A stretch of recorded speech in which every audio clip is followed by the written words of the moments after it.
Hello বন্ধুরা, আমি মাম্পি। আমার নতুন একটা রান্নার ভিডিওতে তোমাদের সবাইকে জানাই স্বাগত।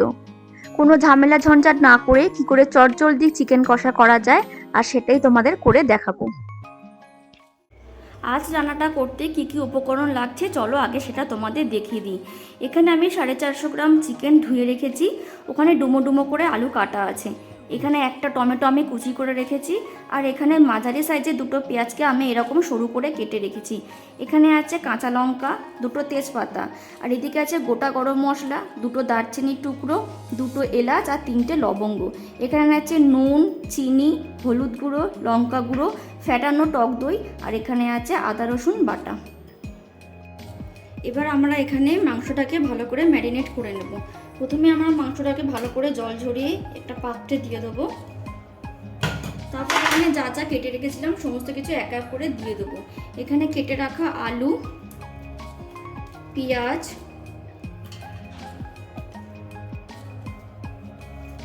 টমেটো, কাঁচা লঙ্কা, স্বাদ মতো নুন, হলুদ গুঁড়ো,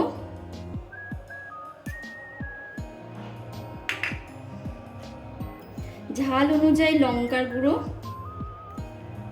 যেহেতু এটা একটু কষা কষা হবে, ঝাল ঝাল, তাই আমি এখানে ঝালের পরিমাণটা বেশি দিলাম। আপনারা আপনাদের ঝালের পরিমাণটা বুঝে দেবেন। এখানে যে আদা রসুন পেস্ট করেছিলাম এটা আমি পুরোটাই দিয়ে দেবো।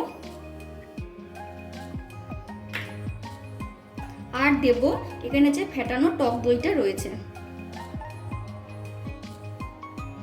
এখানে একটা কথা বলে রাখি, এখানে তেজপাতা, চিনি, গরম মশলা, তেজপাতা, চিনি, গরম মশলা এগুলোকে আমরা দেব না এখন। আর রয়েছে এখানে এই তেজপাতা, এই 3টে জিনিসকে আমরা এখন অ্যাভয়েড করব। আর দেব এখানে সর্ষের তেল। এখানে তেলটা একটু বেশি করে দিতে হবে।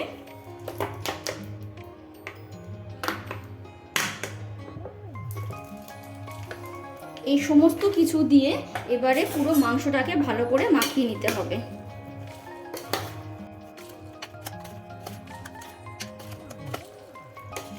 এই ম্যারিনেশনটা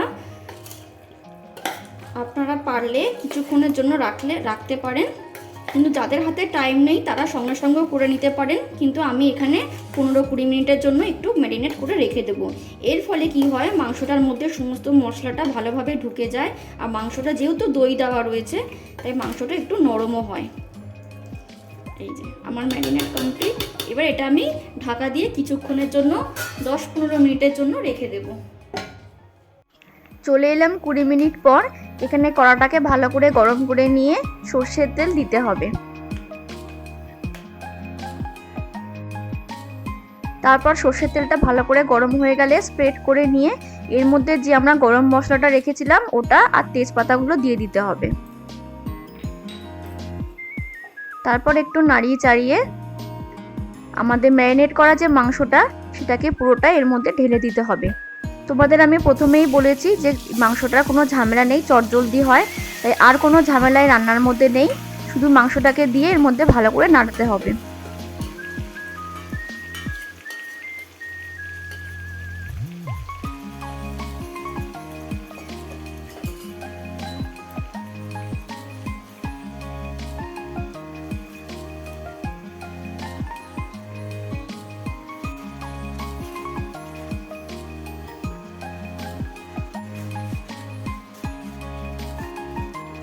এইভাবে খানিকক্ষণ নাড়াচাড়া করার পর এতে ঢাকা দিয়ে দিতে হবে।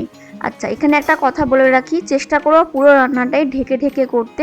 এর ফলে কি হয়, মাংস এবং আলুটা ভালো করে সেদ্ধ হয়। খুবই সহজ পদ্ধতি। এরকম 2-3 মিনিট অন্তর অন্তর ভালো করে শুধু ঢাকনাটা খুলে একটু নেড়ে দিতে হবে যাতে কড়ার নিচে লেগে না যায়।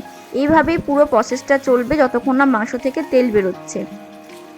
এটা সত্যিই খুব সহজ পদ্ধতি, একবার করে দেখো তখন বুঝতে পারবে। আর শুধু তাই নয়, অনেক ছেলেমেয়েরা রয়েছে যারা পড়াশোনার জন্য বা কর্মক্ষেত্রে যারা বাইরে থাকে এবং নিজেদের রান্না নিজেদেরকে করতে হয়, তাদের জন্য এটা খুবই সহজ পদ্ধতি। এইভাবে তারা করলে অনেক সময়ও সেভ করতে পারবে এবং সহজেই রান্নাটা সুস্বাদু খেতে পারবে।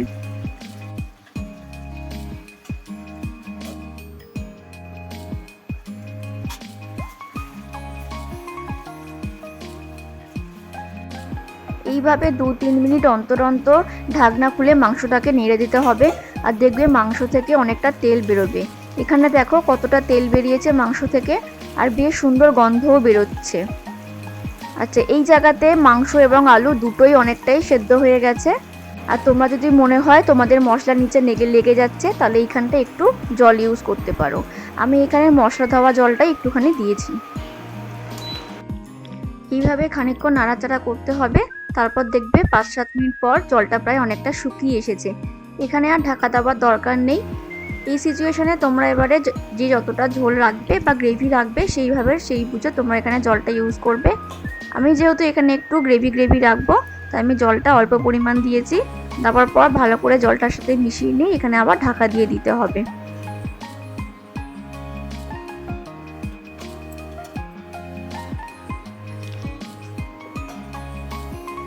5-6 মিনিট পর ঢাকনাটা খোলার পর দেখো আমার রান্নাটা পুরোপুরি রেডি হয়ে গেছে। আর এখানে 1 চিমটে চিনি দিয়ে নিতে হবে। এখানে চিনি দেওয়ার একটাই কারণ, যেহেতু এই রান্নার মধ্যে টক দই এবং টমেটো দুটোই ব্যবহার করা হয়েছে, তাই টক ভাবটাকে ব্যালেন্স করার জন্য এখানে চিনিটা ব্যবহার করা হয়েছে। এরপর চিনিটা ভালো করে ঝোলের সঙ্গে মিশিয়ে নিলেই আজকের রান্না পুরোপুরি রেডি। এবার শুধু পরিবেশন করার পালা। এই দেখো আমার পরিবেশন কমপ্লিট। আর চিকেনটা দেখে খুব সুন্দর একটা গন্ধ বেরোচ্ছে। তাহলে আজকের রান্নাটা কেমন লাগলো প্লিজ জানিও, আর ভালো লাগলে একটা লাইক করে দিও। তাহলে দেখা হবে পরের অন্য কোনো একটা রান্নার ভিডিওতে। ততক্ষণের জন্য ভালো থেকো, সুস্থ থেকো, টাটা।